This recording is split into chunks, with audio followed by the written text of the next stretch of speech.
People are buying more clothing than ever, and that has turned the fast fashion industry into one of the biggest polluters on the planet. Fast fashion giant Zara says it's working on a fix.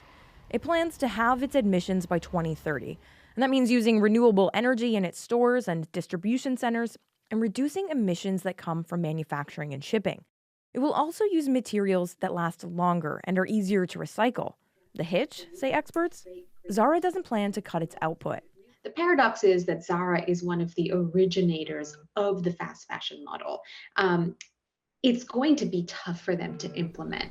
Zara and other fast fashion companies pump out thousands of styles every week, really accelerating the trend cycle and encouraging people to buy endlessly.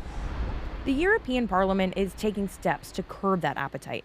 It wants products to last longer and be easier to reuse and recycle. Ultimately, the recommendations will see producers responsible for what happens to the clothing they sell even after they've been sold. The details aren't finalized yet, but companies will have to pay a small fee for every garment produced, depending on the materials used to make it and how recyclable it is. But Ken Pucker, a sustainability expert at Tufts University, says that still might not be enough.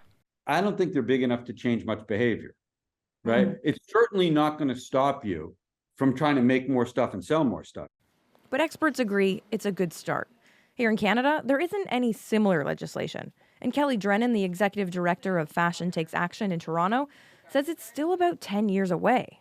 But in the meantime, the EU recommendations could mean we get more sustainable clothing here, too. They're not going to make a separate collection just to adhere to the rules and legislation in Europe. They're going to be making clothing for everywhere. And so we'll benefit ultimately.